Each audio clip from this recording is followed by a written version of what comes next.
Professor పూలపాటి Narayana sir గారి వీళ్ళందరూ మాట్లాడిన ఇవన్నీ క్రోడీకరిస్తే ఏదైతే విభజన చట్టం ద్వారా మనకు రావాల్సిన ఏదైతే హక్కులు ఉన్నాయో అవి సాధించడంలో 10 ఏళ్ల కేసీఆర్ ప్రభుత్వం విఫలమైపోయింది. ఇంకొక మాట చెప్పాలంటే కేసీఆర్ విఫలమైపోయింది. అధికారం శాశ్వతం అనుకుని కుటుంబ పాలనగా తెలంగాణను మార్చి అవినీతి చేస్తూ దోసుకొని విభజన చట్టం ద్వారా వచ్చే హామీలను కేసీఆర్ గాలికి వదిలేసింది.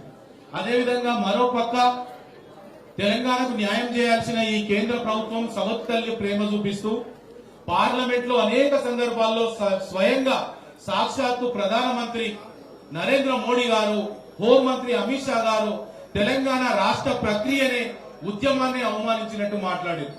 వీళ్ళిద్దరి వల్ల ఇటు బీఆర్ఎస్ వల్ల అటు బీజేపీ వల్ల తెలంగాణ ప్రజలకు చాలా నష్టం జరిగిపోయిందనే విషయాలు ఇవాళ పెద్దలు మాట్లాడిన మాటల ద్వారా మనకు అర్థమైపోయింది.